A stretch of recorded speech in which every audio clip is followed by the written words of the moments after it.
Aujourd'hui, nous allons aborder un sujet grave et très sérieux.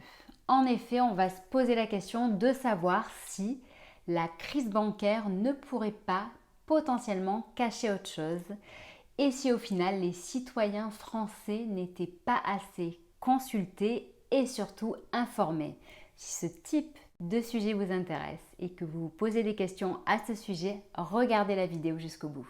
Bonjour, je suis Steph et présente la chaîne de Comparatorment.com qui compare, synthétise et analyse les offres des différentes banques, néobanques et fintech pour que vous fassiez des économies sur vos frais bancaires. Nous abordons également les sujets en lien avec le pouvoir d'achat et notre argent. Et c'est donc dans ce cadre que nous avons fait interviewer l'économiste Philippe Herrlin par notre journaliste et on a été très surpris de sa réponse. Donc dans tous les cas, si ce type de sujet vous intéresse, eh bien, je vous invite à vous abonner à ma chaîne, à liker la vidéo, la partager et poser vos questions ou partager vos commentaires très précieux en dessous de celle-ci. D'ailleurs, pensez bien qu'entre la vidéo et les questions, il y a un descriptif et dans celui-ci, vous aurez accès aux liens qui vous donneront des informations complémentaires pour mieux comprendre cette vidéo ainsi que les solutions pour vous débancariser. En effet, donc concernant justement le sujet de la crise bancaire, nous avons décidé d'interviewer l'économiste et essayiste Philippe Herrlin.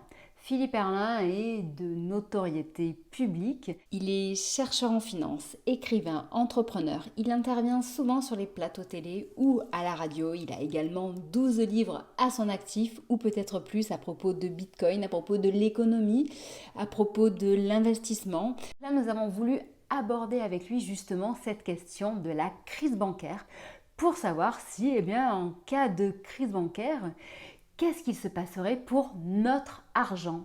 Allons-nous perdre notre argent? C'est une question légitime que l'on peut se poser. En effet, vous le savez tous, la période est instable et forte en rebondissements, événements. Covid, guerre en Ukraine, crise énergétique, on passe de cataclysme en cataclysme. Et les marchés financiers et donc l'économie et notre pouvoir d'achat subissent de grosses variations. De même que les crypto-monnaies qui sont ultra volatiles et justement dans ce secteur des crypto-monnaies, il y a certains experts qui se sont permis de détourner des phrases que l'on dit normalement justement dans le cadre des investissements risqués comme ce qu'on peut faire par exemple en crypto-monnaie ou en bourse. Et on se retrouve par exemple avec Richard Détente de la chaîne YouTube Grand Angle ou Grand Angle Crypto qui dit « Je ne laisse à la banque que ce que je suis prêt à perdre ». Donc, ceci est assez surprenant, du moins pour une partie de la population qui écoute les médias mainstream, car nous, de notre côté, en fait, nous sommes habitués à entendre ce type de discours. Bon, vous avez tous entendu parler de ce qui s'est passé à Crédit Suisse, SVB, Signature Bank et plus récemment First Republic Bank qui, tout comme les banques dont je viens de vous parler, est en pleine crise. Nous, de notre côté, on ne sait pas trop ce qui va se passer en France, à quelle sauce on va être mangé, donc nous avons posé la question à un expert.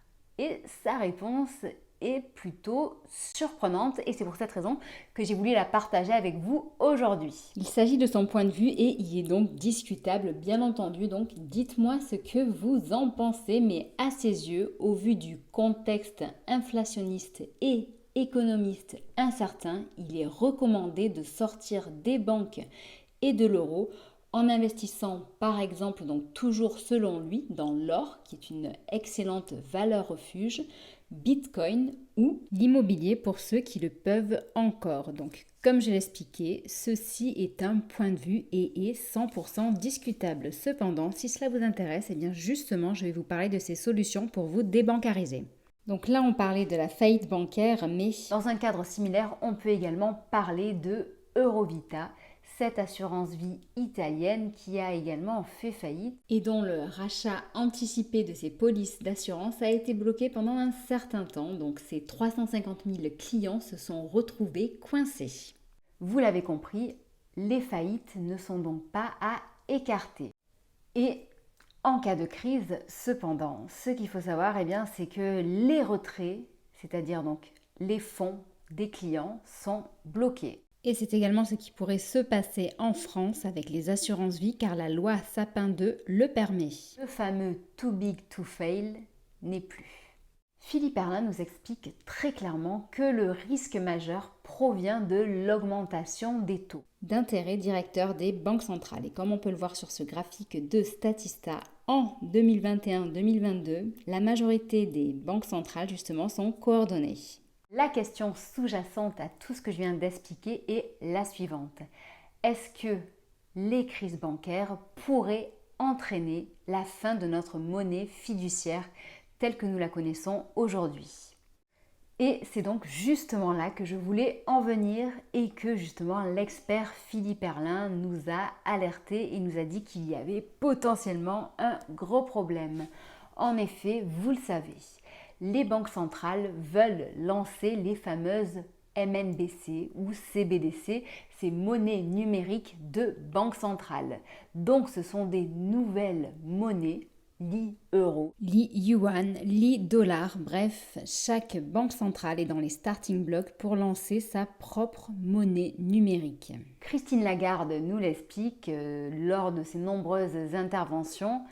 Elle nous dit que donc, les deux seraient coexistantes, qu'il n'y aurait pas plus de contrôle de leur côté que ce qu'il y a actuellement avec la monnaie fiduciaire que nous connaissons. Cependant, ce n'est pas l'avis de tous. En effet, Philippe Erlin et beaucoup d'autres économistes, acteurs des médias ou penseurs alertent sur ce sujet. On voit ici par exemple une vignette du Journal du Coin. Et donc, revenant à notre interview publiée sur comparatomon.com, Philippe Erlin a émis l'hypothèse que ces deux monnaies ne pourraient pas coexister. C'est-à-dire qu'il y aurait soit d'un côté les monnaies numériques, soit la résistance de notre système actuel. Les deux ne pouvant pas cohabiter, il faudra donc que l'un disparaisse au profit de l'autre. Et c'est peut-être également ce que cherchent au final les banques centrales en fragilisant nos banques de détail, en augmentant les taux. Bref, c'est une hypothèse, c'est une idée.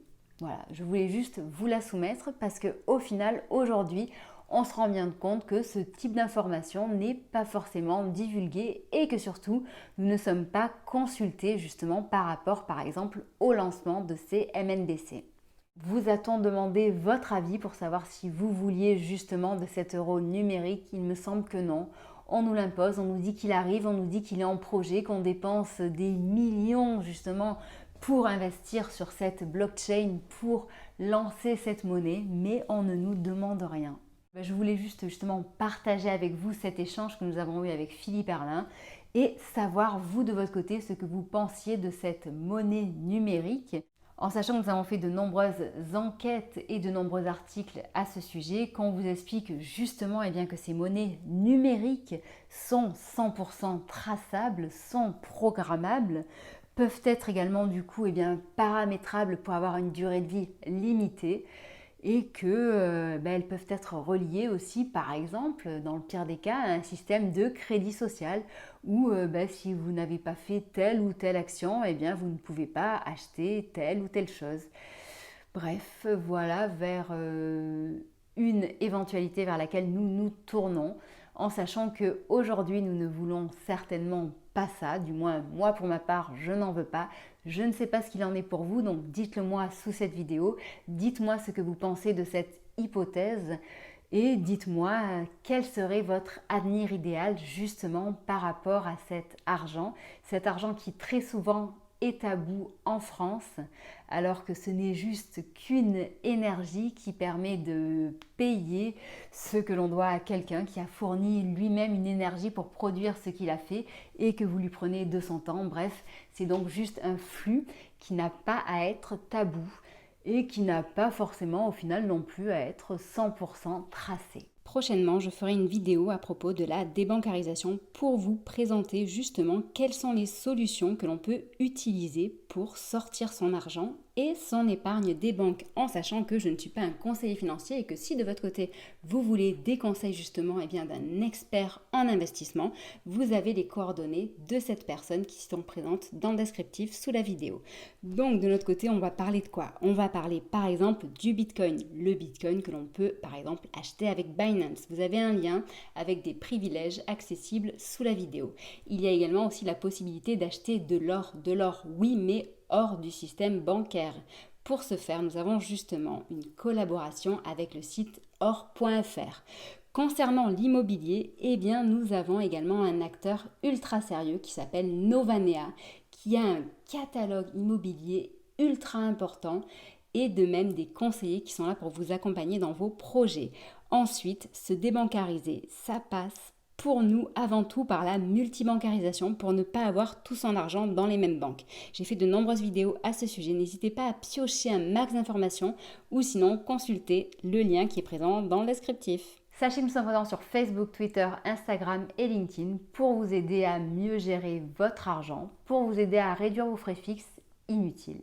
Voilà, donc si vous avez des questions, de nouveau je le redis, posez-les en dessous de la vidéo, commentez cette vidéo, donnez-nous justement peut-être des idées, des hypothèses, mais surtout ce que j'aimerais savoir c'est vous, votre idéal financier, comment est-ce que vous le voyez, comment est-ce que vous voyez les flux financiers à l'avenir. Je vous propose de faire appel à votre pensée créatrice qui est ultra puissante, car si nous voyons tous notre avenir via les MNBC, eh bien c'est probablement ce qu'il se passera, donc dites-moi vous comment vous le voyez. À vous de me dire. Je vous souhaite une très bonne journée et je vous dis à bientôt, au revoir. Au-delà de la bombe que je viens de vous lâcher, ce que je vous propose vraiment justement, c'est soit de vous préparer à ce qui pourrait arriver ou soit de préparer un avenir meilleur.